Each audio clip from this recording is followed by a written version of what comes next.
All right, you're ready. I'm ready. In that case, I'm going to go three, two, one, record. Oh, welcome to the fucking amazing podcast, or FAPcast for short. Welcome. And bullshit, I must tell you, I have discovered the most fabulous thing ever. It's the most fabulous thing ever. Is it euphoric? Have you heard of wine? Oh my god. Yes, I have heard of It wine. makes you just as intoxicated, but it's not nearly as damaging as vodka. I can get my full faggot on now. Yes, there are a variety of things that are not as damaging as vodka. I found this. It's in a box. Oh my god, you bought box wine. Night hot black. What was it? What was it that Jeff Dunham said about box wine? Box wine is great because at the end, when you're done with it, you have something left over to throw up in. I don't like Jeff Dunham. I really don't like Jeff Dunham. And not because of that. But, no, man, there's like really good wine they do in box wine now. Just because it's a lot cheaper than bottles. Yeah. Yeah, no, I have a friend in my WildStar guild who has switched over to consuming box wine instead of in lieu of rum, which she drank a lot of. Yeah. Well, this is a Boda box wine, which is one of the more better ones. It's not that Franza shit that they're like, here's 3 gallons of wine for $20. It's fortified. Oh god. So I was like, I found this app on my phone. I can't remember it. I don't know where okay, my phone's over there. But I found this app where literally you just take a picture of the bottle of wine and it just pulls up all like these reviews and shit for it. And I never realized it, but port is literally just because I keep like reading like old timey stories where it's like, oh, it's a writer. It's a writer, in his loft, and he's got a glass of port, and he's reminiscing and taking notes, and port is just fucking fortified hobo wine. It's like no wonder writers in the old times drank it. Is because they were fucking poor. They couldn't afford the good shit. Yeah, literally port is for... Yeah, because I like went to the liquor store. I'm like... And it's a really good liquor store. It's really nice. It's a super nice liquor store. I'm like, where's your port? I want to check out port. And they're like, oh, it's over there. And they point me over there. And I went and looked. And I was like reading it. It's like, wait a minute. This is like no different from Mad Dog 2020. This has just got a better label. It's like, It's because the word sounds fancy. yeah, I have a glass of port, instead of I'm fucking I fucked a pancake this morning, and I got this shit in Modesto. It tastes like candy. It's for the guy who's like, it's for the guy in fucking Lodi, California, who looks like Santa Claus and his belly is just pure red. And he's at the intersection right next to the Love's truck stop and the Flying J. Yeah, it's for the guy who looks like Santa Claus in the summer. Yeah. That's all I needed to say right there. Hello, everyone, and welcome to the fucking amazing podcast, or for short, FAPcast. As always, we are embullshit and emdefmek, and which one is embullshit and which one is emdefmek is entirely up to you. Yes, it can. Let's just say there's a smart one, and then there's a very irresponsible one, and sometimes they might be the same person. Depending on how much alcohol has been consumed by which one and what kind of alcohol it is. Dude, I can't wait for you to like start drinking. because I think that'll be hilarious. Yeah, that costs money, and unfortunately, I'm saving up all of my money to build my new computer Nice. and also pay off my car. Oh man. Oh yeah. Why don't you talk about your new car? Because that's in our Yeah, we got med. we got a whole metashit section here. I guess I'll start. Yeah, I have a new car now. Yeah. A lot of people know I also have a new job, and right before my new job, the car that I was in decided to let go of its radiator. Dude, that car. Or at least just Dude, that car was a beast. Yeah, it decided to just let go of the bottom of the radiator, which fell out into the street, and all of the liquid in it just went all over the street as well, and that was about the end of that car. It had about 270,000 miles on it, and I was like, well, I could replace this radiator, or you could just get, I could get a new car. Well, that's what it was like with my car, because I got a new car as well. And I'm just like, fuck! I need to put new wheel bearings in this car. Fuck it, I'll just get a new one. Yeah, and at that time, I had just started working for Hertz, and I decided to buy a new car through Hertz because once a rental car has done its service and it's a car owned by the company, not leased by a dealership, Hertz will sell it used, and of course employees get a modest discount off the top of that. So after APR, if I pay it off in 2 years, which I plan on doing so, this car is going to cost me about $13,000, and it is a 2016 Hyundai Elantra, which is actually the perfect kind of car for me. Yeah, it's inexpensive, doesn't have a lot of shit in it, but it's a nice size and it's good enough for one person. So yeah, I wanted to tell a story about that because I actually want to give a shout out here to another company that's going to sound weird because we're a podcast. But people who rent from Hertz rental cars or have worked for Hertz rental cars will know that a lot of their rentals have satellite radio in them because they will just bulk buy subscriptions to XM, Sirius XM satellite radio for all the cars that support it. And then charge customers who want to use it in their car or during their rental.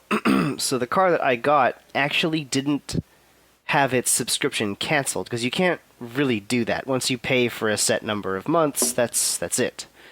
They're there.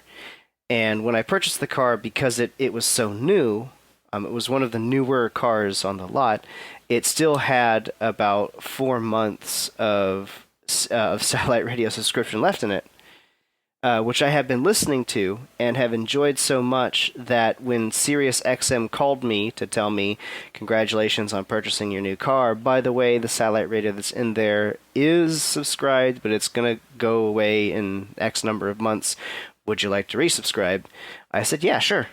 And the actual deciding factor for that for me was there is a channel on there called POTUS, which is a 24/7 stream of everything that the president or his aides are saying to the press. So it's basically a Donald Trump Twitter feed read to you. Yeah. It's basically replaced Comedy Central for me. Oh my god! So though I will say there is a Comedy Central station as well, which I don't have bookmarked anymore. It was actually bookmarked in the vehicle, but I bookmarked it over it with the POTUS channel because I was having more fun listening to that. But it also has a channel for NPR that has no pledge drives. Oh, good. So you don't have to listen to them like with their little tin cup going, "Please, Donald Trump is president. We need money, sir." The thing is like I had been kicking around the idea of pledging to NPR just because I listened to them so much, and one of the benefits of pledging to NPR is getting the NPR stream that doesn't have pledge drives. But then I got Sirius XM satellite radio, and it comes with that, and I was like, oh, cool. So I don't have to pledge to get the non-pledge drive version of NPR, and that's been really cool. On top of that, additionally they have a bunch of channels that play heavy metal and EDM, which we don't get on the radio here. There's no electronic dance channels, and there's no metal channels in my area. So that's been really nice. It's actually been my companion. That and Critical Hit podcast have basically been what I listen to in the car. Yeah, with me, it's been mostly podcasts through Overcast. I have the Overcast app on my iPhone. I don't use the stock podcast app because it's garbage. I use Overcast, and I've got like two best friends podcast on there. I've got like Giant Bomb, Last Podcast on the Left, all that good shit. But I also have a YouTube Red, and so I like. I gotta talk about my setup for when I go out on the fucking road, because you will be like, you need help, dude. Okay, I will just say, here's my like electronics loadout when I go out on the road for like 2 weeks. Okay, I have my Lenovo gaming laptop, which is what I'm recording on right now because I'm at home. I have my iPad Pro, which I use for drawing, and I also now that I found a good video app, I use it to render out FAPcast episodes. You were telling me about that earlier. I'm actually really impressed with the efficiency of the iPad app that you have for doing that. Yeah, I don't use iMovie. I use it's called LumaFusion. It costs about $20 on the App Store, and to render a like 2-hour podcast takes about 35 minutes, whereas it takes about 50 minutes on my laptop. I think that's because,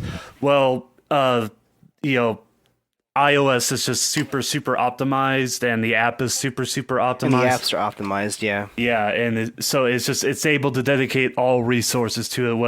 Whereas with the laptop, it has to go through Windows and DirectX and whatever GPU garbage NVIDIA has. I don't know what the fuck they're doing. But okay, so I got my Lenovo gaming laptop. I have my iPad Pro. I also have an iPad Mini, which I use to read manga and ebooks. And then I also have an NVIDIA Shield tablet, which I use because I have a bunch of Humble Bundle games, Android games, so I use that to play those. And then I have my iPhone, and then I have my iPod Touch, which is just full of podcasts and audiobooks. So that's 1, 2, 3, 4, about 5 devices I have with me. What about having don't you have a PS4 in your truck as well? I don't have any kind of TV or any of that yet in my truck. I am planning, after I do my DOT physical, I'm going to get a inverter so I can put a TV and a PS4 in my truck. Yes. But that would be the day. Yeah, along with that, I also have a PS Vita, a 3DS, and a Nintendo Switch. So what's that? About 8 or 9 devices? You need help. Yeah.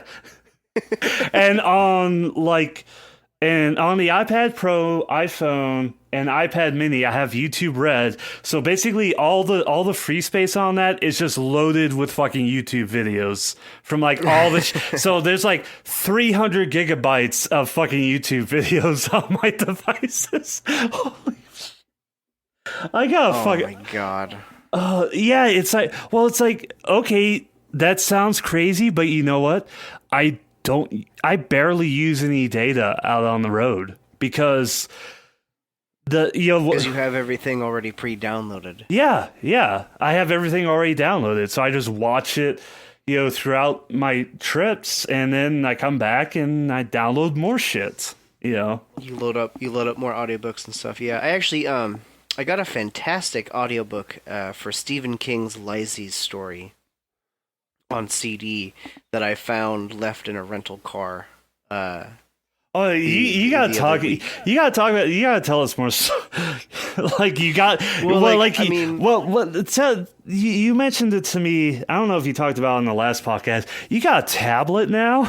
yeah, I talked about in the last podcast. I found an iRolla tablet. It's a $40 piece of shit tablet, but I mean, it's Android, and it works well enough. And I've been using it to read like PDFs and stuff, Yeah, like that's books and manga. it's perfect for that. Yeah. And I've got I found an audiobook. I found the latest Disturbed album Oh god. in a car. Oh god. I gotta get this. I gotta get back into. And by the way, their new album is really good. I've listened to the whole thing like 3 times.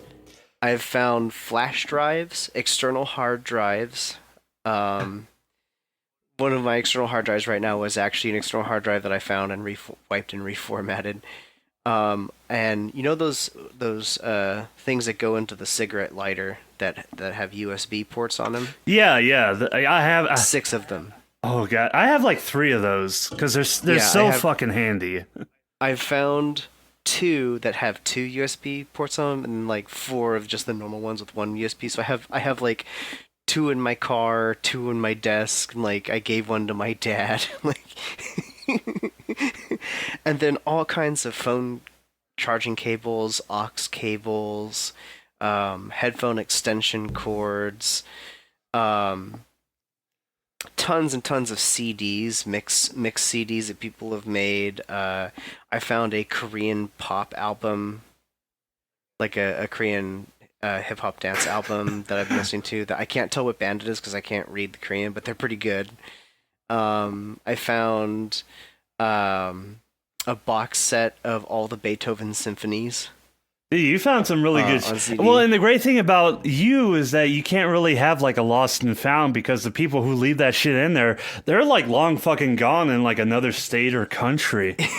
Well, like usually, so the tablet, right?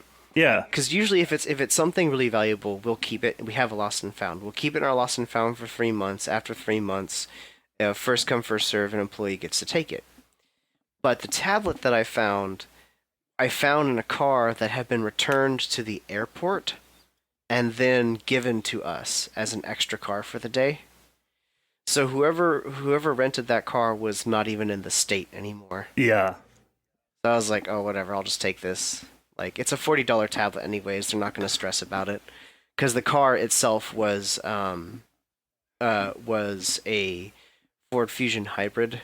And I looked up the last contract. It had been rented for like 2 weeks.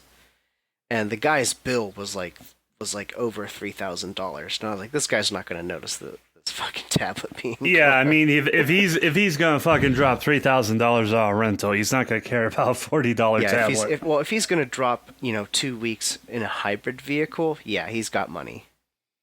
Because renting a hybrid is always expensive. Oh god, you mentioning hybrid, it's like, oh god, I wish you could talk about some of the things you told me. I'm not gonna say anything about what you told me, but oh my god, some of your fucking stories. Holy shit.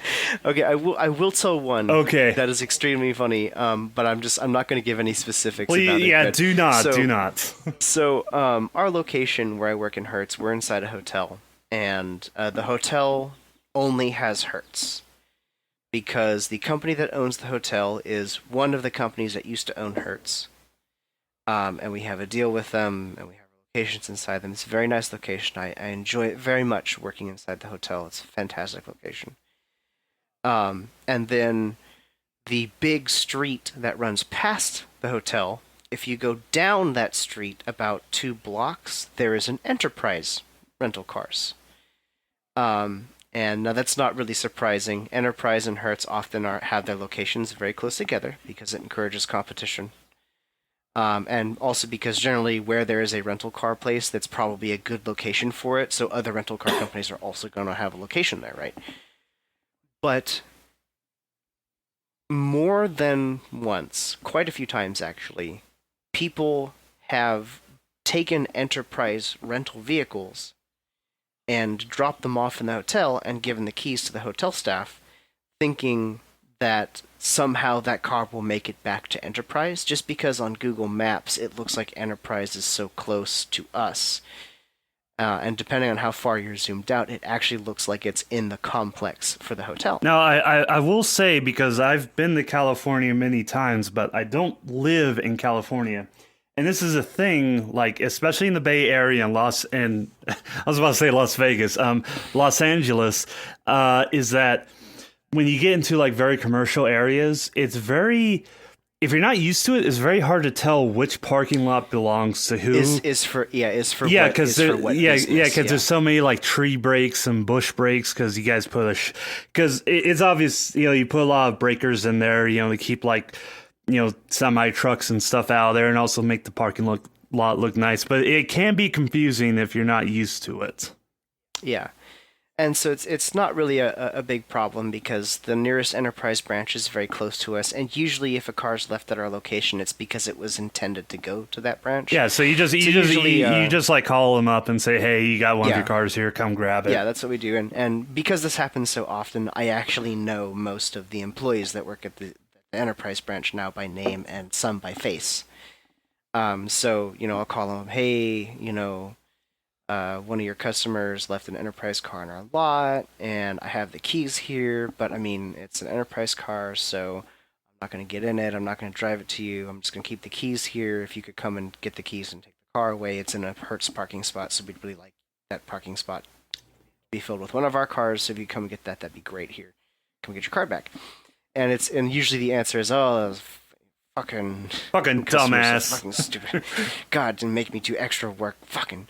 And they come over here, hey, and give them the keys, and they get really pissed off at their customers, and then, not at us, but at the customers, and then they get in the car and I drive it away. Anyways, I get to work, and we have a special set of parking spots in the very front of the hotel parking lot that are easily visible from every main street, or both the main streets that run on that side of the hotel. And there's spots that are labeled Hertz 24/7, which indicates that you can drop off your cars 24/7. And that's our advertising spot, right? So we put all of our nicest cars in these 4 spots because people can see them from the street. That makes sense. And I'm walking past there, and I notice that there's a car there, and it's a car. We'll just say it's an SUV. An American SUV of some brand. Yeah. Of some brand. And it's one of those cars that's both in the Hertz inventory and the Enterprise inventory. So when I first looked at it, I thought it was one of our cars. Yeah. And it was an SUV that I had not seen in a while. And I went, oh, we got one of those back. Cool. And I walk past it, and I notice, and I sent you a picture of it. Dude, this is why I'm so happy that you have a fucking smartphone again now, because you can just send me all this shit over Discord, and it's fucking amazing. And I'm not going to post the picture of it because I don't want to blur out the license plate and everything. It's security reasons and all that.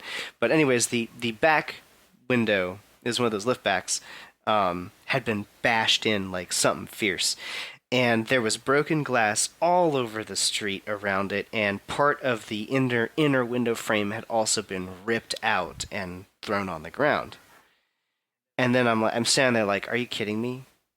Because this happens every so often. Usually what happens is somebody gets angry at the hotel staff, and then they go out and they bash one of our cars. That happens sometimes. Sometimes they get angry at us, and they go out and they bash one of our cars. And sometimes it's legitimately, someone accidentally backed into us and either didn't notice or, drove off before anyone noticed. But this had been clearly bashed in because there was broken glass everywhere. Something had been ripped off, and there was glass all over the inside of the back of this car. And I'm sitting here, and I'm like, God damn it, because we're gonna have to fucking replace this, and it's gonna be awful. It's going to be expensive, and we're never going to get any compensation from it because we don't know who did this. So I'm like, okay, well, I'm going to go over to the front of the car and look at the barcode, because there's cars always have rental cars, no matter what company, always have a barcode next Yeah, to the VIN number. the quick way to tell that somebody has a rental car, because this is how, because I've rented quite a few cars to go to conventions, especially like Brony conventions and PAX conventions, and I've had the good fortune of being like, oh, I reserved a compact car. Oh shit, we don't have any. Take this Suburban. That's like the best thing ever. But yeah, the quickest way you could tell that somebody has a rental, aside from the obvious like logo, that like little sticker they put on the back, next to the car. Oh, they don't do that anymore. Oh, they don't. Okay. Most companies do not do that anymore. The reason for that is because it encourages theft. Oh, because then they know that it's a rental car it's a and rental car. nobody cares. No, like the quickest way you can know somebody has a rental car is that barcode, and also the no smoking stickers on every single fucking window. Yes, if you see a no smoking sticker or a sticker that says a cleaning fee applies if you smoke, or $250 cleaning fee for smoking, generally that's a rental car. It could also be a lease car from a dealership. But the difference between a lease car from a dealership and a rental car from a rental company is that rental cars also have barcodes on them somewhere. And that's used for scanning them to send them to other locations, or scanning them when they leave a secure location. And they're usually placed near the VIN number by the windshield. Yeah. So I go over there to check out the barcode to see if I can get the vehicle number, to put it in my system to see who rented it last, who returned it. And then I get to the front of the car and I look at the barcode and I just start laughing. Because it's an enterprise barcode. So you're like, thank God I don't have to deal with this and bullshit. I was like, oh my God, this is not our fault. And then I immediately got really annoyed because this was our advertising location where we put all the cars we want people to see to entice them to come in and get a car. So yeah, the first car they see is like this American, probably like a Chevy Equinox or something, just like with all the windows bashed in. And I get really annoyed because not only is this not our car, but if anyone drives past here and tries to rent it, we can't rent it to them. That's bad. Or drives past here and sees that the windows are fucking broken and it's sitting in our spot. So I'm like, okay, we gotta get this car out of here. So I had to call up the local enterprise branch. I'm like, hey, I have a car here. It belongs to you. Here's the license plate. Bring a broom and a dustpan. By the way, the back window is just completely fucked. Yeah, so bring a broom and a dustpan, please. and so like about 20 minutes later, I get 3 enterprise employees roll up into our lot and just sort of get out of their car, and all 3 of them are just standing around the car, just sort of staring at it like, oh God, why? So he comes into my location. He's like, hey, do you have the keys to this car? And I'm like, no, I don't have the keys to it. I just found it. It was dropped off here. I checked to see if they had given the keys to the hotel staff. To the hotel staff, because we always check in the morning if they have any keys. And they'd given us all the keys that had been given to them, and they were all Hertz keys. So I was like, I don't have the keys to this vehicle. Oh fuck! That means they have to go order like a new cut. Oh shit! Yeah, I don't know where the keys are. And the enterprise employee says, well, when you gave me the vehicle information, we went into our system to look up what the last open contract on it was, so we could call the customer who is supposed to be in this vehicle right now to inform them that their window had been bashed in, that they would have to pay for it. And there's no open contracts on this vehicle right now, which means no one has rented it, which means we have no idea how it got here, which means this is most likely a stolen vehicle. And since we don't have a customer on file who has the car, we don't even know who we're going to call to get keys. So, if you could please do me a favor and move all the other cars out of your Hertz spots so I can get a tow truck in here, it would be really great. Oh my god! Well, they have to go to. Well, they have to get the VIN number, and they have to get because it's a modern car, so it doesn't have a key; it has a fob.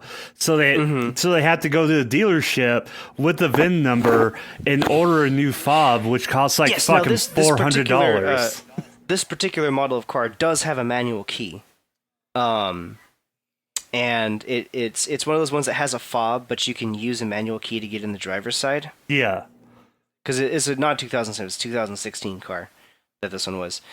So they could have just gotten a new key cut, got in with the key and done that, but they still have to get a new fob before they can rent it out, and they still have to fix the window before they can rent it out. And on one hand, like, after they left, we were all just howling with laughter. Yeah. But on the other hand, it's one of those instances where, like, it's really funny that happened to a competitor, but I feel really sorry for those guys today because they're going to have to pay for that. Yeah, because that comes out of their franchise's pocket, and they got to figure out like where it was stolen and all this shit, and they have to go. They have to go to the company that built the car and get a new fob and all that, and that's like $300. Yeah, and the other thing too is, and it's the same for most rental companies, Hertz included.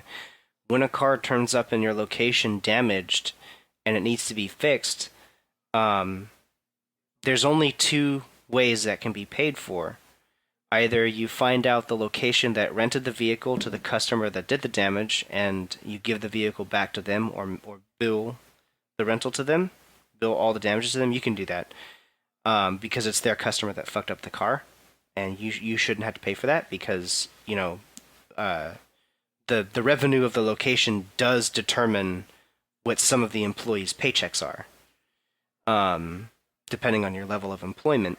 So not mine, but people above me. So whenever we have to fix something in a car, that's less money potentially that the people who are in higher positions than me working in the same location can make that month. So either you bill it to the location that did the rental, or you pay for it yourself. And when there's no open contract on the car, you don't know where it came from. You can't really just send that to another location and make them fix it. You have to fix it yourself, and it has to come out of your budget. So it was really funny and hilarious, and we were all laughing after the employees left, the enterprise employees left. But it was still this this incident of, man, I feel really sorry for those guys because that's going to be really, really expensive to fix. Yeah, because someday that's going to happen to you. It already has. It happens to us regularly. Yeah. So we have a Kia Optima that's been sitting in our lot that got its window bashed in while it was here at our location in the hotel. And it was like, it wasn't a customer of ours. Like, it wasn't on rent when this happened. It was literally like just somebody did it. Somebody random did it. And it's been sitting there with a bashed open window for like weeks because the glass pane for that particular model of car was on back order from Safelite, the guys that we get to do our windows. Oh god. So it's just been sitting there, and dust and shit getting in the car. It's fucking awful. That does happen to us too. So, I've updated the Google Docs a little bit with an image of a spectacular spellcaster. I think you should go check out the Google Docs right now, including our listeners. You should check out the Google Docs and look at this spectacular spellcaster. Bubble bender. Yes, the bubble bender. All right. God, I can't wait for the day you can tell me the other story told me, the other amazing story you told me, and that's all I will say of it because I don't want to get you in any kind of trouble. Yeah, maybe one day when I leave the company, I'll do a whole big batch of stories. Oh god, that one story, holy shit. Oh my god, it's like, wow. Okay, so hopefully by the time this episode is up, or the next episode, we'll have a completely new channel on YouTube launched. So that way, this FAPcast isn't being put on my own personal channel. We will have I guess I don't know how to say it, I guess a business channel set up. Where both of us can log into it and edit it and do shit with it. So yeah, hopefully by episode 13, this is episode 12 right now. Hopefully by episode 13, we will be on a completely new channel, which is separate from my channel, so that way I can go back to doing my own shit, which is doing fuck all. And, you know, we could just put all of our original content here, and Bullshit can log into it and do whatever the fuck he wants to do with it and all that good shit. Yeah. Quick mention, because I also got a new car, or a new car to me. I got a 2009 Chevrolet HHR, which is basically, I guess, a competitor to the PT Cruiser, but it's a lot better than the PT Cruiser. If that makes sense. It's a much better PT Cruiser, but also looks just as stupid as a PT Cruiser, which is why I fucking love it. And let me just say, this car is, and you may not believe this in Bullshit, but this is the first car I've had in my entire life with a working air conditioner. Oh my god. I'm sorry. Like, my last car, the Saturn Vue I had it for, like, by the time I had it for 3 months, I remember it because I was driving it, and then one day I just heard and you just see this jet of gas come out from the front of the car, and I'm like, oh, I don't have air conditioning anymore. Oh god. Yeah, literally the condenser just fucking exploded. Yeah, and those things cost like $2,000 to replace. So it's like now I have a car with a good working air conditioner, and it's like I never shut that thing off. You come into my car, it's on full blast, pushing out Arctic air. Like, it could be like, it's been like 100 degrees here with like full humidity like for the past week, and you go into my car and you're like, your teeth are chattering, and people are like, and like I've like, you know, gone a few places with some friends, and they're like, can you turn that shit down? I'm like, no. No, this is fucking this. When did I? Okay, I'm 34 years. Okay, I started driving when I was 14 because South Dakota, you know, restricted permit. They let kids drive when they're 14. So this is basically 20 years of backup, just like coming all out right now. It's like, yeah, put a coat on and shut up. Yeah, the air conditioner in my old car didn't work too well. It wasn't that great. It worked, and you know, it was cool sometimes, but you really had to rev the engine for a couple minutes to get it started, and it really wasn't that cold, you know, even if you sit on the lowest setting. New car, though, is phenomenal. Great climate control. The other great thing about this car is that it has a remote start. And those are awesome. That's actually intended for like in cold weather. So like you just like look out your window at your car like when it's freezing cold outside, and you can just start it up so that way it's nice and warm. I do the opposite. I start it up and it's just like freezing cold when I go into it. Also, the one quirk I found with my car, because it's a General Motors car, so I guess because my previous car was a 2004 Saturn Vue, and that was like still in the generation of GM when they're just like, fuck, okay, I guess here's some seatbelts and an airbag. Good luck. Features include doors. Yeah, doors and a seatbelt and an airbag. Well, an engine. Yeah. So with this car, it's like it actually has like safety features. And apparently, my car thinks that my iPhone is a person, because it's got such a sensitive scale on the passenger seat. You put you put anything on the passenger seat, it turns the airbag on. Yeah, it's like I hooked my phone up to turn on the Bluetooth so it hooks up to the radio, and I put my phone on the passenger seat, and it's like, oh, please put the seatbelt on for your iPhone, please, or else I'm gonna beep constantly. I'm like, Look, I know Siri is a very lovely person with very funny jokes, but she's not a person. Oh, well, Yeah, no, I have that. I have that problem too, with my car.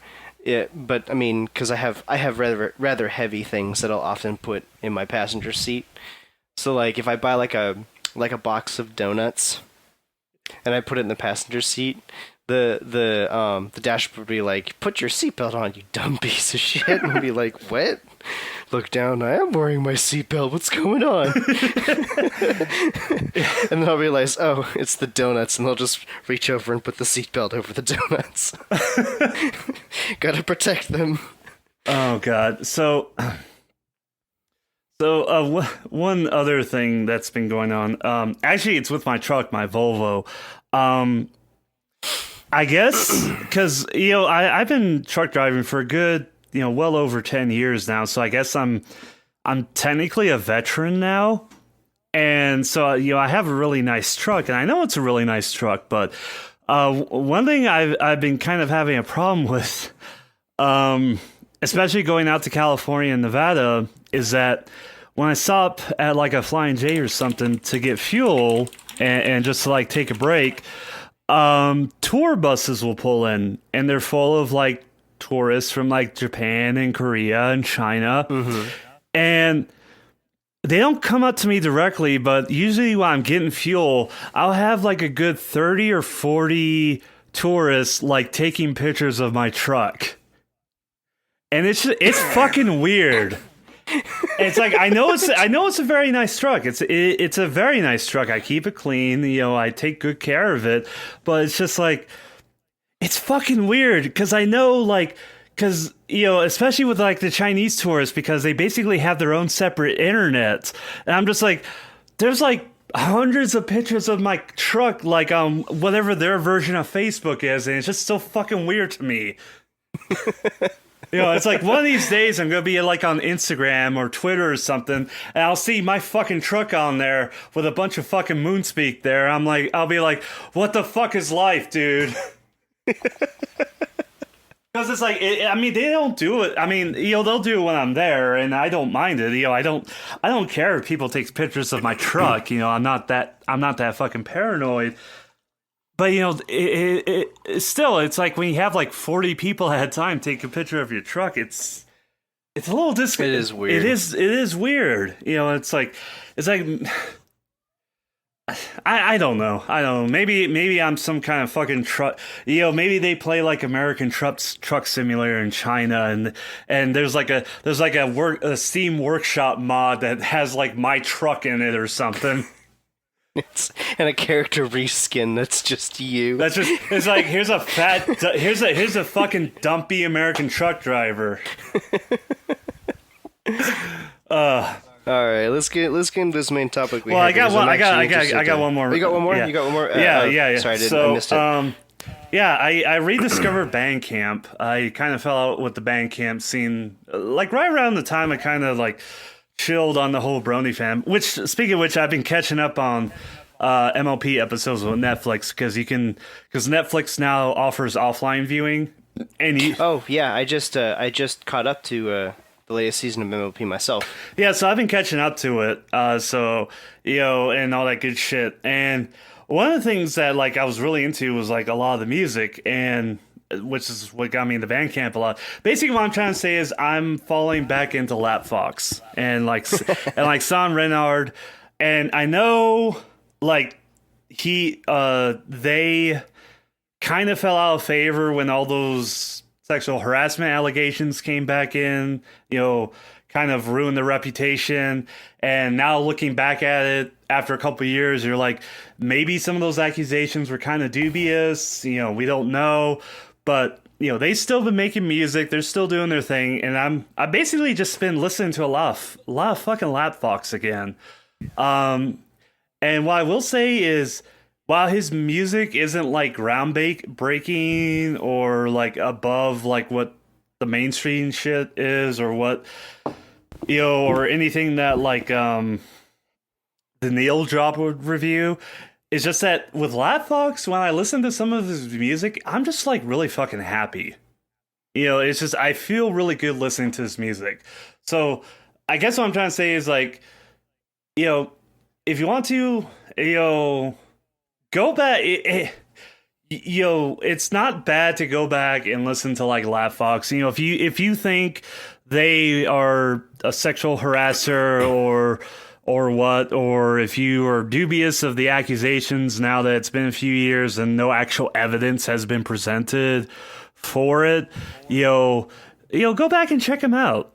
Check them out. He's still doing what he's doing, and it's still a lot of fun. It's like, his music, it's like it's that kind of beat, that video game speed. It's like that speedcore, retro gaming chiptune kind of beat that just makes you feel really good. So that's all I have to say on that. So I guess we can get into this main topic. And you don't have anything, so I have to keep talking. I don't have a main topic, but I am interested in hearing about this topic, and I will most likely have some things to say as well. Yeah, well, I don't have my notes with me because I never bothered to take notes. I just kept delaying it because I just was seeing where shit was going to shake out. Well, okay, there's what's called the skeptical community. that Japanese whispers, evil laughter text. Well, there's a skeptical community on YouTube, and it's mostly been like, in previous years, it's mostly been focused on, being critical of religion, like Christianity, like Islam, just religion in general. Well, in the past couple years, especially, it's kind of been co-opted into like the slash poll and like alt-right kind of parts of the internet.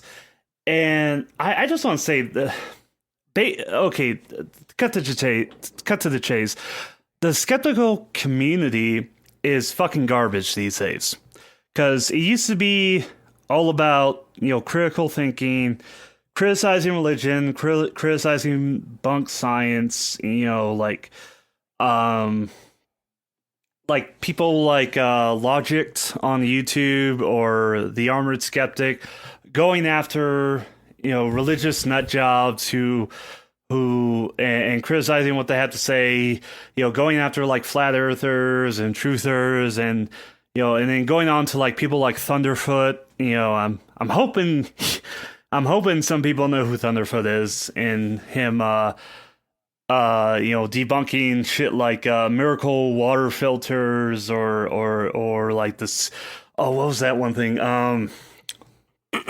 Oh, you had a video that you linked to me that he had done. Oh yeah, and I kind of want to go back on that video because that video was very kind of personal, because there was some very personal drama where he kind of said he was done with the skeptical community, and I agreed with him on what he said, but it was way more personal regarding specific members in the skeptical community, or what it is now. And I guess what I want to basically say right now is just that the skeptical community right now is fucking garbage, because what it is now is a lot of InfoWars / Alex Jones / Paul Joseph Watson level dialogue, where you have people like, there's a guy called Black Pigeon, and Black Pigeon is like a hardline Christian, and he's considered part of the skeptical community, whereas he openly talks about flat Earth or debunking actual science, debunking global warming. You have these other people, and and I want to emphasize, especially the whole InfoWars thing. It's like they're trying to co-opt InfoWars into the skeptical community, and it's like at that level, it's like, okay, this has got to fucking stop. This. Okay, it's like. It's like, do you know what fucking InfoWars is? It's Alex Jones screaming about the water's making the frogs gay. Rah! Break the conditioning. Rah! That was my favorite quote from him. The water's making the fucking frogs gay. Yeah. Even in context with the rest of the conversation that he was having, it still didn't make any fucking sense. Yeah, and I'm linking the Thunderfoot's video, which is really personal, and it's more like just like drama bullshit. But I'm gonna go ahead and link it.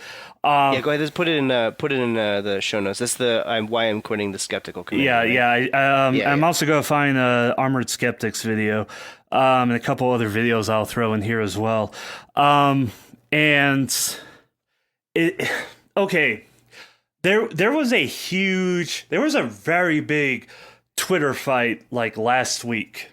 Like this is June 4th. So like last week there was a very big Twitter fight among okay, so let me back up a sec.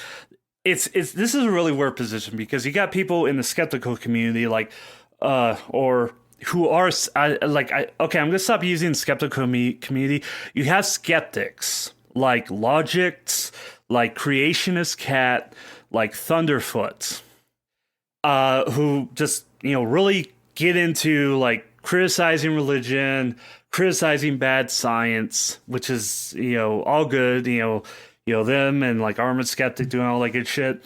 And then you have like social commentary, like Sargon of Akkad, or that one black guy, or Blair White, or even InfoWars, like Paul Joseph Watson and shit like that.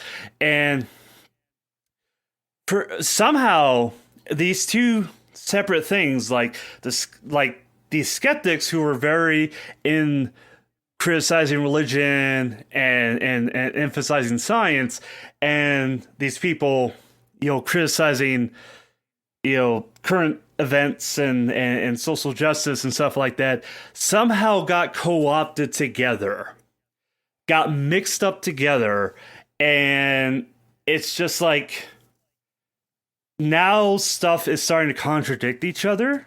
Like and like I said, you have people like Black Pigeon and InfoWars promoting basically conspiracy theories on oh god, why the fuck did they do autoplay on YouTube channels? Fuck, stop that.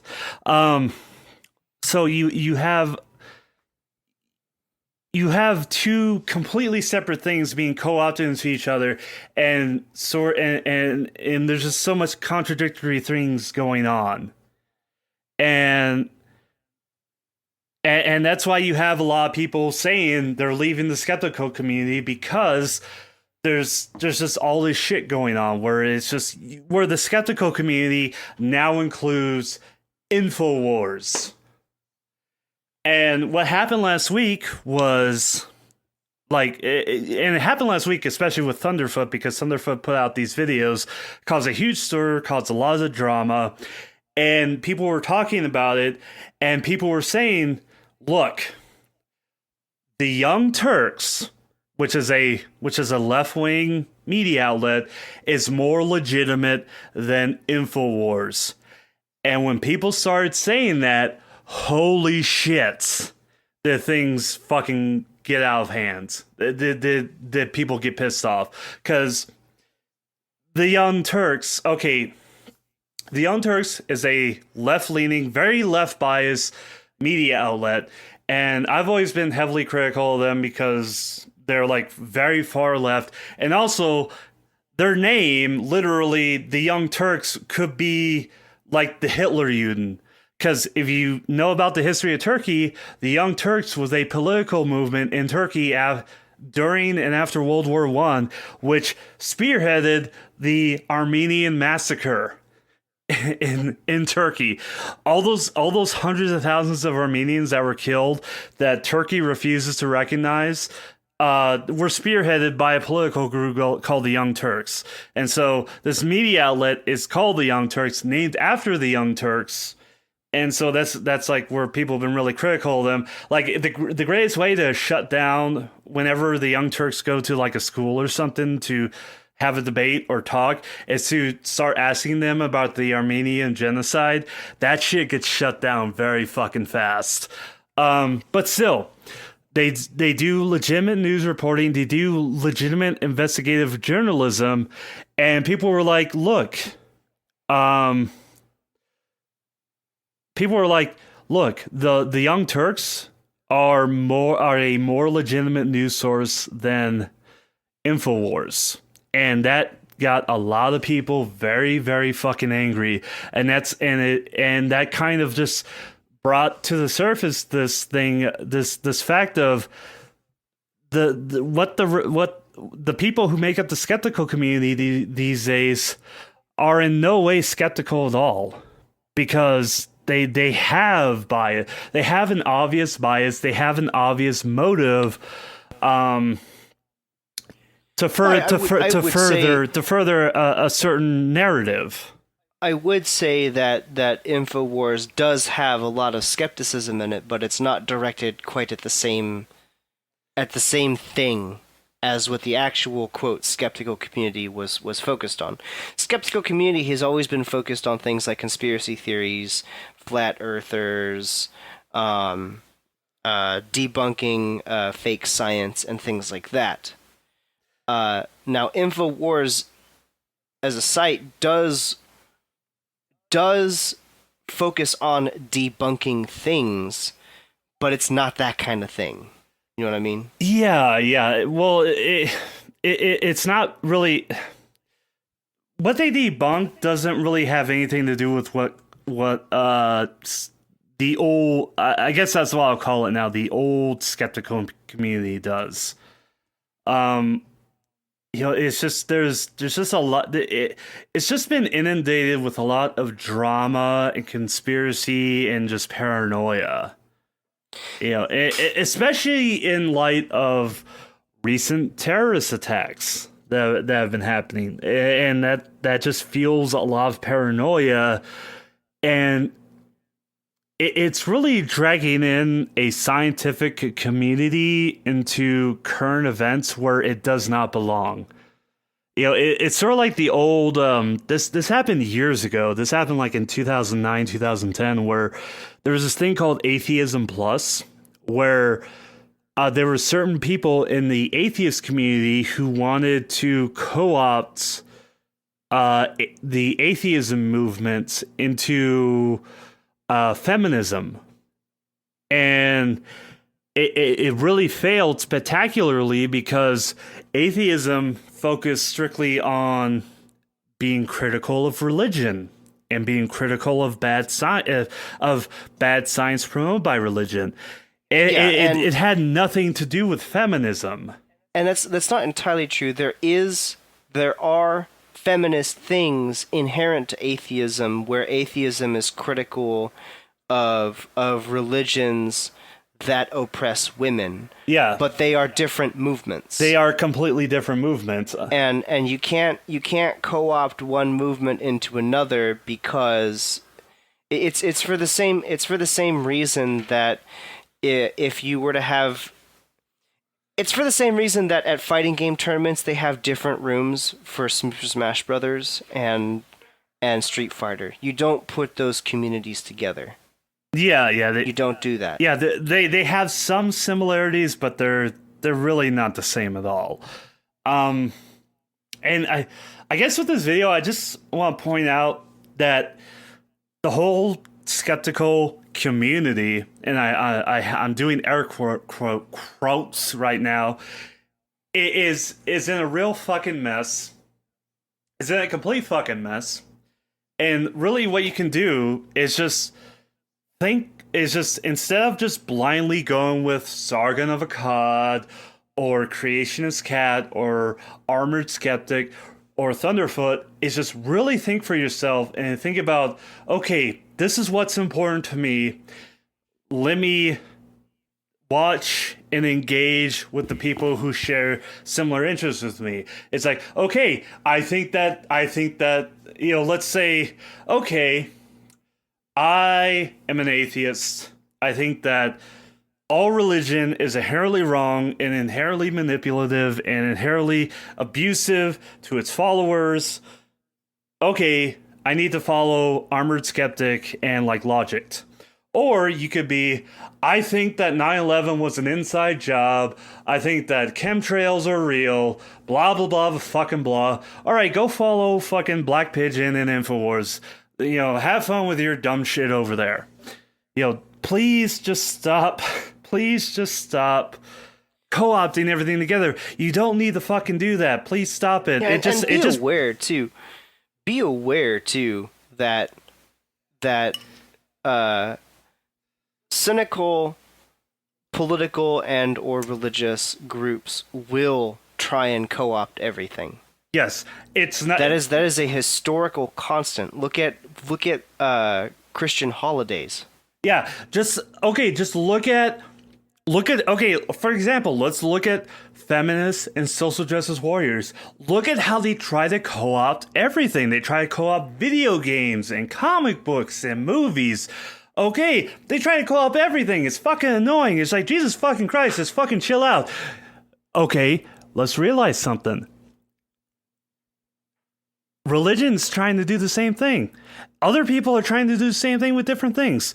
Social justice warriors, anti-social justice warriors, feminists, anti-feminists, you're all doing the same fucking thing from different positions. And let's not forget how long religious right groups have been trying to co-op video games the same way. Yeah. Too.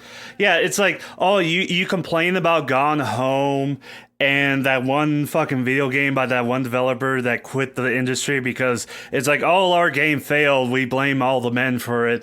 That shit's been happening for fucking years with fucking, what was that one book series that was really popular and they tried to get into video games but fucking failed? It was like after the Rapture or something. It was like a really popular book series in like Christian bookstores or something. After Fall or something.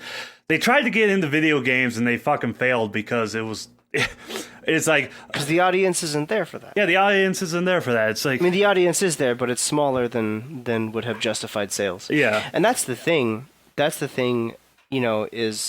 that with art forms, especially video games, since it's the most popular of our generation modern art form, excluding films, which is a constant. There has to be an audience for it. If there isn't an audience for it, it's not the audience's fault for that. And just one final thing on this main topic of the skeptical community, and I've mentioned it before, is the whole thing with Lacey Green. As I mentioned in previous videos, Lacey Green, she has been until very recently a staunch, feminist, social justice warrior, all that shit. Basically, the antagonist to the anti-SJW, anti-feminist, movement and all that shit. And she's. And in recent weeks, she's been very, very open to listening to other people's opinions. She kind of jokes and calls it being red pilled, but we know what red pill means. Red pill means a basic flip on all of your beliefs. It's basically just a total 180 on your belief system and your ideology and everything. That's what we know what red pill means. And she's kind of using the term incorrectly, which is the only thing I can find that. She's using it for clickbait. Yeah, she's using it for clickbait. But when she started it, I mentioned before, it's like, hey, I'm gonna. I'm kind of skeptical here, but keep an eye out. So I followed her on YouTube and Twitter. I've been watching, and I kind of been talking with her a little bit, and she seems really legit. She's not red pilled. She's still a feminist. She's still all about that social justice warrioring. But the key thing is she wants to talk to you. She wants to listen. She wants to hear your opinion, take your point of view, think about it, and go from there. And she's been very legitimate these past couple weeks. And I'm just like, okay, this is what we need to strive for. This is what... Lacey Green is a feminist. And that's that's and right now I'm preaching to the right wing side of our audience. Or like the centrist and right wing side. That's totally fine because she wants to listen to you. She wants to talk to you. She's like, okay, you're a men's right activist. Why do you think like that way? What do you think you're missing out that feminism is not providing to you? What? Let's sit down. Let's stop the name calling. Let's stop yelling at each other. Let's just talk to each other. Because at the end of the day, there's a connection we can make there, and that's and I think that's fucking great. I think that's fucking awesome, and I wish more people would do the same thing. It's like she still sticks true to her beliefs, but she's willing to listen and talk to people with different opinions. And I think more people need to do that. And that's basically all I have to say. That's all I have left to say with this main topic. Is just, well, let's look at what Lacey Green is. If you consider yourself part of the skeptical community and you've seen all this drama, you don't know what to do. Please just, look at what people like Lacey Green is doing, taking a more. She's not like a centrist. She's not like a fence sitter, which is what I claim to be. That's the thing is she has not changed her views. Yeah, she's not. She has not changed her stance on issues. She has not changed the label she applies to herself. She is still a feminist. She is still for social justice. The difference is she has changed her dialogue. And that is literally the most important thing. Exactly. Is changing the prose. Yes. Because don't get me wrong.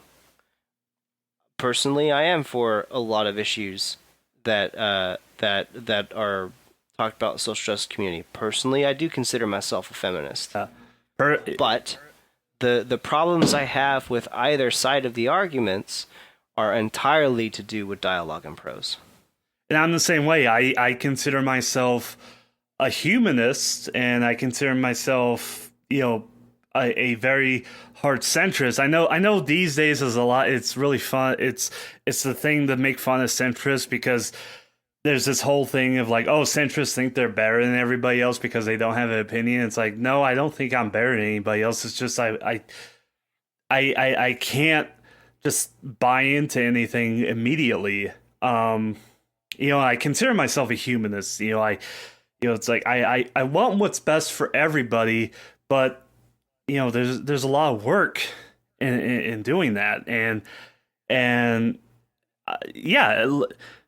I agree with you. It's just the thing is that we need to have a dialogue. We need to have a discussion. We need to stop with the name calling and the yelling and the blocking. We need to just start talking to each other. It's like, instead of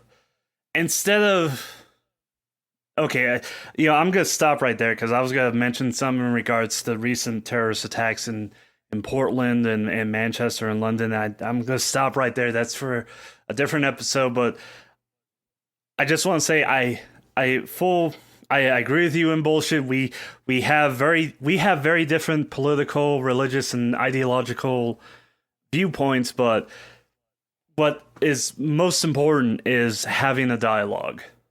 And that's what I want to say is just, screw the skeptical community, screw InfoWars, screw all these different people. The most important thing to do right now is just to have a dialogue because the world's really fucked up right now. If you haven't paid attention to the news right now, the world's really fucked up. ISIS is going full blown in the Philippines. There are terrorist attacks going on in Great Britain. The United States is going full fucking retard in regards to global warming and climate change. The world is really fucked up right now. And the most important thing we need to do right now is to fucking talk to each other.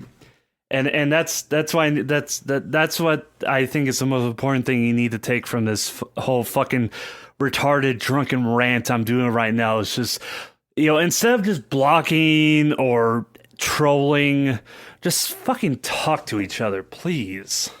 Because the world ain't getting any fucking better right now. And that's really all we can do. you know. And I think that right there is a slash thread. Yeah, that's slash. That's it. The slash and thread. Let's get to this cool shit, please. Okay. Bit of a short episode today. We'll be getting into our cool shit a little early because and bullshit forgot to come up with a topic for this week. And bullshit will make up for it next week by having a topic, hopefully. Hopefully. I was really busy this week at work. What with the broken windows and, and all of that shit. So it's like, God damn, I can't wait for that fucking episode where you get to tell me that fucking story. I'm keeping a log. I am keeping a log. I have a physical diary that I have been writing in. It's not a daily diary. It's a every time shit gets fucked up at Hertz rental cars. Yeah, but you know which fucking story I'm talking about. I know exactly what fucking story you're talking about. Oh my god. Oh my god. I'm gonna jack off the entire time you talk about it. All right, this brings us to our cool shit segment. Of course, you can find all the links in our show notes. You can find the link to our show notes in the description boxes for the YouTube videos, as well as the posts on our social media.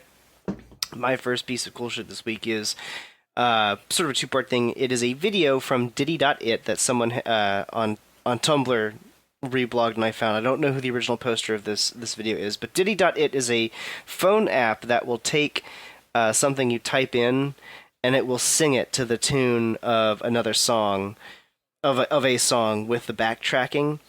And this one is amazing for me because I've been playing MMOs so much, and I'm a healer. And this one is hilarious. It's a picture of a black mage, which is one of the DPS classes from Final Fantasy XIV, and it's to the tune of "Sugar" by Maroon 5. Says, from the point of view of a DPS black mage, we've been standing here for 10 seconds now. I'm gonna pull ahead of the tank, and when I die, it's the stupid bitch-ass healer's fault. Okay, now this is totally in regards to MMOs, but I play Overwatch, and my main in Overwatch is Mercy. And let me just tell you, if you play Overwatch and you let your Mercy die, fuck you. Oh my god, dude. My main is Mercy, but I also play like Roadhog and Junkrat because I don't know, I have like an Australian fetish or something. I have like a Mad Max fetish or something. But like when I play Mercy, I work my fucking ass off. I put more work into playing as Mercy than any other character in Overwatch. And when I fucking die, I'm like if I had kids, this would be like me being disappointed in my children. It's like you let me die. And now we're losing. You understand the essence of healer rage. Yeah, it's like, and that is my life with my raid group sometimes. And that's WildStar. And that's the way it is with Mercy, because Mercy in Overwatch is basically full healer. Yes, she does have a handgun, but it's very weak. Like okay, like I've gotten like triple kills using my handgun as Mercy, and when that happens, I'm not happy. If I get triple kills as a Mercy, I'm like, my team is fucking stupid. I'm not going like, oh yeah, I'm fucking awesome. No, I'm going like, my team is full of fucking retards. If I can get a triple kill, that means my team is fucking shit. It's, it's just, I never experienced healer rage until I played Overwatch, and this song totally fucking applies to me. My fucking god. All right, why don't you hit us with your first piece of cool shit this week? Okay, so this channel, this is Gerard. He's also known as the Completionist. He was one of the first YouTube channels I subscribed to back in like 2011 when I got really into YouTube. Let me take a sip from my fucking wine.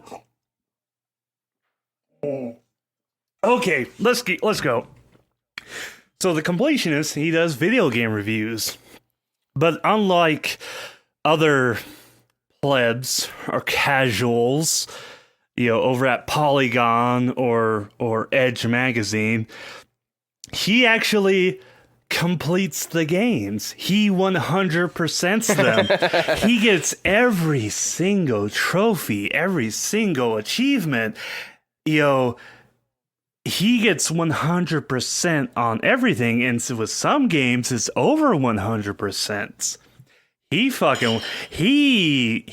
does absolutely everything you can do in a fucking video game, and then he reviews it. And that's why I like him. He wrecks the fuck out of a video game. He got everything. He got absolutely everything you can get in Hyrule Warriors. Oh my god. Yeah, literally, like on Twitter, like when that happened, when he posted pictures of him like having everything, like there were people like telling him like, please go on vacation, please take a break. This is not healthy, because you play Dynasty Warriors, you know all about Yes. So this guy does everything in a fucking video game, and it's a shame he's only got like 700,000 subscribers or something. No, this guy needs like way more attention. And I know we have fuck all for like, we joke about how we don't have any listeners, but let me just say, for the people who do listen, thank you so much. I fucking love you. Please keep listening. It's just all a joke. It's just all a joke. Please keep listening. But yeah, it's like this guy needs way more attention, because this guy dedicates his life to just doing everything you can in a fucking video game. And I really appreciate that, especially these days when you have a lot of larger, more mainstream outlets just sort of fucking half-assing it. And I understand they have certain obligations they have to do, but still, it's you don't really get a good a view of the game unless somebody has done absolutely everything you can in the game. And that's why I hold the completionists in absolute top regards. So please give this guy a subscribe. Go through his he's got a playlist saying if you're new to the channel, subscribe to this playlist so you can watch through it. But you can like pick and choose. You're like, oh yeah, I remember that game. Let me watch a video about that game. And do that. I will say, in the first, I want to say 150 videos, he had a sidekick called Greg, who provided a lot of comedy to the videos. Eventually they grew apart. There was some drama. They kind of split ways. You don't see any of it on his channel, but there was a lot of background stuff on Twitter and stuff. So he does make an announcement on one of the channels. On one of the videos, I don't remember which one, where Greg has left. And the videos after that kind of falter because he's, his main comedy guy is not there anymore, so he has to figure out how to do stuff on his own, but he picks it back up. He does pick it back up, so if you do hit one of those videos, don't worry. He picks up his stride back, so, yeah, it's just, this guy's great. I consider him the ultimate reviewer. So, okay, on to your cool thing. All right, my second piece of cool shit comes over from the Tasty YouTube channel, which if you have not subscribed to yet, very good channel. I'm not talking about the channel, though. I'm just talking about this one video. Starring Terry Crews, as some of you guys may recognize Terry Crews as the Old Spice guy, or one of the Old Spice guys. Well, and if you're a PC gamer, you realize he's a hardcore. This guy is like a hardcore PC gamer as well. He's on. There's a great series of videos of him building a gaming PC. Yeah, which I think we talked about on our previous podcast. I think we mentioned it before. Yeah. Yeah. But anyways, this is him talking about a recipe that's passed down through his family for what he calls mac and cheesy. Oh my god! Which is an absolutely delicious mac and cheese casserole looking macaroni and cheese casserole dish that involves the use of, and I'm kicking myself for never thinking of this, cottage cheese. Oh yeah, cottage. Oh god, yeah. Like why didn't I think of that? That's so simple. But of course, it would go good in mac and cheese. Yeah. But anyways, this is a great recipe that he's got here: cottage cheese, sour cream, and using only sharp cheddar, which of course is the best cheese for mac and cheese. Period. Oh yeah, and I'm definitely subscribing to this channel because I mentioned the Japanese channel before, Taste Made, and there's an American version I mentioned in a previous channel as well. And this channel does it as well, where it's just the high speed. It's the high speed, just like Recipes, recipe format. What's neat about this channel is that they have a lot of really cool guests. They even have a video where Katy Perry shows you her cherry pie recipe, which I'm somewhat interested in. But they do a lot of episodes where they have guests, celebrity guests, come on and present recipes, and a lot of them are actually quite good. If by some reason the FAPcast ever becomes like famous, I want to come on to one of these channels so I can show off my my iron skillet bread recipe. You can just go on and do the hey Wildcats routine, Yeah. where you make nachos with cheese that you microwave. I would do that as a troll, but I honestly have a legitimate like iron skillet recipe for baking bread in an iron skillet that my dad taught me. And I'd love to be on one of these things to do it. I'm sure you have a recipe as well that you'd love to show off on one of these things. I have a couple, yeah, probably. Yeah. So A couple that I'd like to show. We should just do that. Yeah. We should just do that on the FAPcast YouTube channel. Yeah, actually, yeah. Now that we're gonna be doing like a FAPcast its own channel, we could do recipes like that where you just like Yeah. where we totally do that. And since we're both going to have access, we can both post videos. So Yeah. not a bad idea. Might think about doing that. Yeah, one side thing I want to mention about Terry Crews, not about the PC gaming thing, because it's like any kind of basic research in Terry Crews, it's like he's a hardcore PC gamer. Is that one thing I just found out like a week ago? He's an artist. He got a full scholarship from Chrysler when he was in high school. He got a scholarship from Chrysler to the Interlochen Center for the Arts in Michigan, and he's a really good artist. And I'm just like, holy shit, this Terry Crews is a fucking Renaissance man. You know, he's just doing everything. So yeah, Terry Crews, fucking ultimate person, dude. So, all right, my last thing is very simple. It's an Overwatch thing. This dude. Oh, I saw this earlier. I was looking at this. This is great.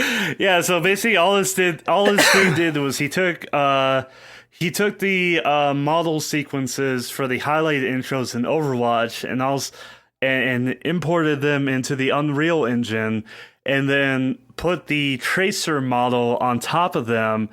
So now you have Tracer doing all the highlight intros for all the characters in Overwatch.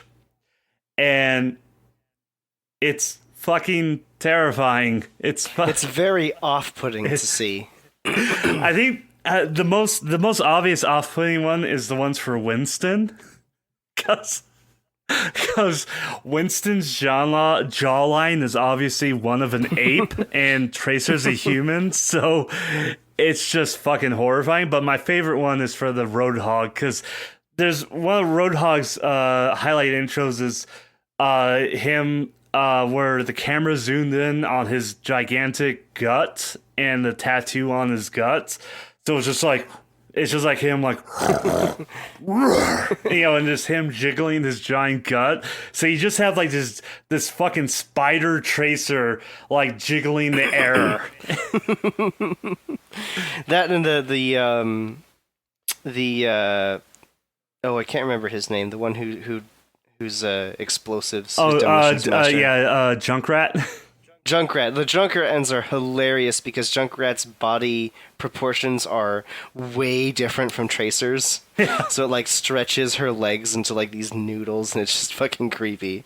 Yeah, whereas like with Roadhog, like her fingers are just like these little noodle needle things, and then with like Winston is literally a fucking gorilla, so that's just a fucking nightmare. Yeah, it's just a fucking silly ass video. It's really funny to watch if you're if you want to be spooked. You can go ahead and watch this video. So I think that does it for this episode. So yeah, check us out. We're on FAPcast.tumblr.com. I was about to say .cumbler. No, it's not Cumbler. That's the pornographic version of Tumblr that doesn't exist. .tumblr.com. You can check out In Bullshit at his Tumblr, where he just doesn't do anything except reblog a bunch of shit. Or you can follow. Sorry, I got some rice in my throat. Bless you. Or you could check him out on Twitter, where Chinese hackers hijack his account and promote like Every couple of months. yeah. So if you want to see the latest in Chinese hacker news, you can go to In Bullshit's Twitter account. And let me. Dude, that keeps happening, dude. Like, it's happened twice already. You need to enable two-factor authentication on your shit. Oh shit, I can do that now. Yeah, you have a smartphone. I have a phone. Yeah, you have a phone now. You can do that. You can do Twitter on your phone. Holy shit. I can do Twitter on my phone. In fact, I have been. So, oh wait, yeah, you gotta give me your Twitter account now. If you're not using your current one. Yeah, as for me, you can check out my wildactdraws.tumblr.com, where I post a lot of furry porn, and there's a lot of big boobs with milk squirting out of them. It's kind of gross if you're not into it, but if you're into it, go fucking subscribe. You can also check out my Twitter account, where I post the same shit on my Tumblr account, but I also inject some political discourse which nobody gives a fuck about. Or you can check out my YouTube channel, where I might do things in the future. I might do things, hopefully one of these days. As far as guests, we've had that, I guess. It's Bodobox Nighthawk Black Wine. That was our guest for the week. It's all right. It kind of tastes like plum jam, in liquid form. Yeah. So, as far as music's been all done by and bullshit. So, Still working on a new theme for the podcast. Yeah. I'm doing it. Oh yeah. I also want to mention really quick. As of episode 10, I've been doing custom cover art for each episode. So, enjoy that. I don't know what it's going to be for each episode. It's just on the spur of the moment. So enjoy that. But yeah, each episode has its own custom cover art. So yeah, I'm done. I'm fucking done. I'm out of here. You can hear my voice echoing away because I'm getting away from the mic. Bye. And now I walk back to hit the record button.